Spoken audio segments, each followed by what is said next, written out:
médica que eu falei, a doutora Nancy Appleton, ela tem 2 trabalhos cujos títulos são muito sugestivos. Um é Suicide by Sugar, suicídio através do açúcar. E outro é Sweet Suicide, quer dizer, doce suicídio. Quer dizer, ela pega pesado contra o açúcar. E os refrigerantes? O refrigerante, ele é justamente um transportador de açúcar para o ventre da humanidade. Quer dizer, apesar de um refrigerante conter 10% de açúcar, mas ele é consumido em tamanha quantidade que ele virou o principal transportador de açúcar para o ventre da raça humana, a barriga das pessoas, especialmente das crianças. Outro grande transportador. Ou seja, os refrigerantes devem ser abolidos. Abolido, o refrigerante é adoçado com açúcar. Pode consumir, quem quiser correr o risco, o refrigerante é adoçado com adoçante. E o americano... O diet, você disse? É o diet. Se uma pessoa me diz assim, Fernando, eu não consigo abandonar o açúcar porque eu preciso adoçar determinadas coisas e bebidas.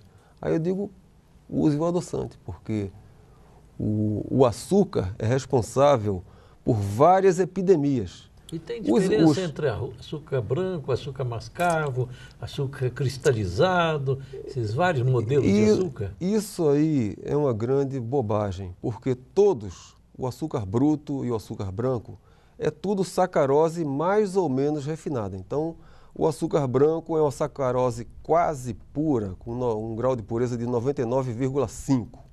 Então, tem só 0,5% ali de coisa que não é sacarose. Pode ser cinza, metais pesados. Mas tem produtos químicos? Tem, mas isso aí, veja bem, os fabricantes de açúcar, a Embrapa, pesquisa muito, eles podem vir a conseguir uma sacarose extraída da cana 100% pura. Mas o problema dela não são as impurezas, o problema é ela em si. É a sacarose que causa cárie, é a sacarose que causa obesidade.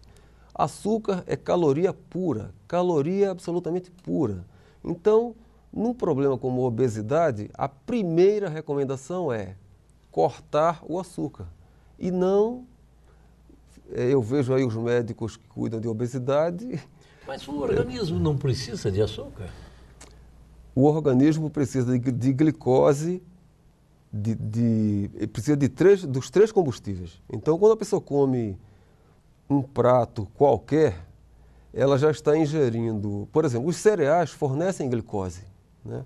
O cereal já começa a ser digerido na boca pela pitialina, né?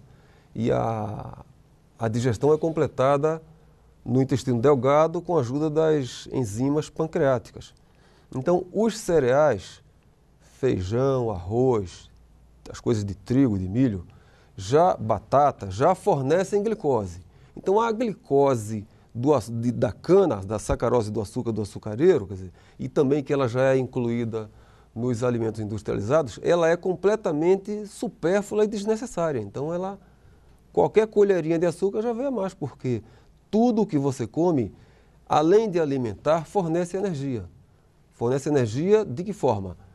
Nos carboidratos, nas proteínas e nas gorduras. Por exemplo, um esquimó. O que é que um esquimó tem para comer? Peixe, foca, leão marinho, pinguim. E tem que comer cru, porque não dá para fazer fogo no gelo. E eles vivem só disso. Né? Uns nômades siberianos consomem 1 quilo de carne vermelha diariamente. Quer dizer, existem outros grupos carnívoros, como os judeus do Iêmen, os negros Maasai do norte da África, os tibetanos. Quer dizer, o que é que come um tuareg no meio do deserto do Saara? Então, um lutador de sumô que come 16.000 calorias por dia para ganhar aquele corpão dele. Na dieta dele não entra açúcar. Se entrar açúcar, ele vai morrer. Quer dizer.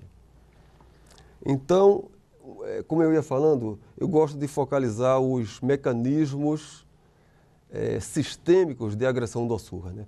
Um deles é o sistema imunológico. O açúcar, ele deprime, ele debilita o sistema imunológico. E o sistema imunológico, quer dizer, abre as portas para a instalação das mais diversas doenças, né? Quer dizer, Então, o açúcar é um destruidor do sistema imunológico. O sistema imunológico, os médicos ortomoleculares prestam muita atenção nisso. 80% dele depende do que acontece justamente no intestino delgado, né? E o açúcar, eu cito no meu livro um nutricionista Rui Coutinho, que era amigo do Gilberto Freire, ele diz que o açúcar irrita o tubo digestivo. Irrita, inflama e, consequentemente, vai provocar o grande pavor da medicina ortomolecular, que é a mal absorção. Então, o organismo passa a deixar passar coisas que teria que ser filtrada pelo intestino delgado.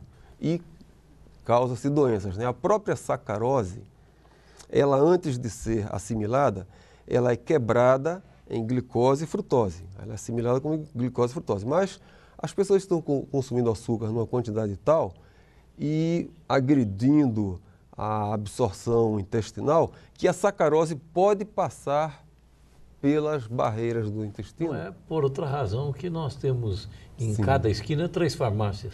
Exatamente. Então,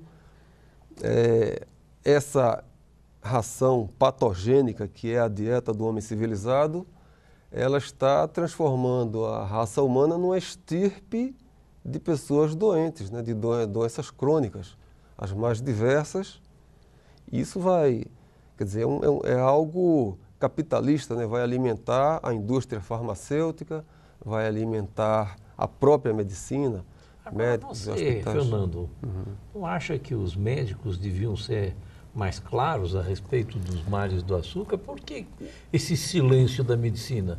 É porque nas faculdades não se ensina isso. A gente pega um livro, por exemplo, de patologia, ali tem um capítulo relativo ao álcool.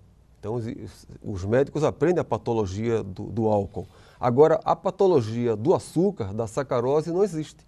Então, por exemplo, eu sugiro a algum grande editor de livros médicos juntar uma equipe de médicos e produzir um livro chamado Fisiopatologia do Açúcar, que não existe, tal livro não existe. Então, os médicos, a maioria, ignora o açúcar porque não se ensina isso nas faculdades. Imagine, Fernando, se os médicos ignoram, e nós, pobres mortais? Nós, pobres mortais, ficamos na dependência de autores como William Duffy, que escreveu o Sugar Blues. Foi ele que trouxe a macrobiótica do Oriente para cá. Existe uma bibliografia anterior ao Sugar Blues, alguns livros, inclusive, escritos por médicos, né? O Dr. Cleaver, Abrahamson, e olha os títulos dos livros deles. Sweet and Dangerous, doce e perigoso. Então, existe uma bibliografia médica, mas esses livros, eles tendem a cair no esquecimento. Todos estão esgotados, nenhum foi traduzido para o português. O Sugar Blues foi, mas hoje em dia o Sugar Blues, ele é um livro que já tem 30 anos, o autor morreu sem atualizar. Eu diria que ele é uma espécie de cachorro que latiu enquanto a caravana do açúcar passou. Aí eu escrevi o meu livro, que eu considero uma retomada desse combate, eu considero ele uma espécie de Sugar Blues atualizado, e eu estou aqui jogando pedra na caravana do açúcar. Fernando, o nosso tempo está concluído. Eu só lembraria que, sem dúvida nenhuma, a alimentação é um dado muito importante para a vida de todos nós. Eu, pessoalmente, estou convencido que todos nós nascemos para viver até os 120 anos e morrer velhinhos saudáveis. Saudável. Mas é assim que nem um carro, que uma pessoa que não cuida do seu carro, ela estraga o carro em pouco tempo. E nós temos um carrão, que é o nosso corpo, né? Que veículo maravilhoso que é esse carrão que nós temos. Mas nós maltratamos ele e depois temos a resposta da lei da natureza. Fernando, nós estamos no final, peço as suas palavras finais. Eu queria dizer para os telespectadores que quem quiser, digamos assim, interagir comigo, eu tenho uma comunidade no Orkut chamada Açúcar Mata. Então pode acessar que a gente troca ideias por lá. E gostaria de agradecer ao doutor Ulisses. Doutor, seu irmão. Seu Obrigado. irmão Ulisses. Para mim foi uma honra estar aqui sendo entrevistado neste programa e uma honra também estar sendo assistido pelo o público da TV Suprem. Muito obrigado. Nós é que agradecemos. Obrigado, Fernando.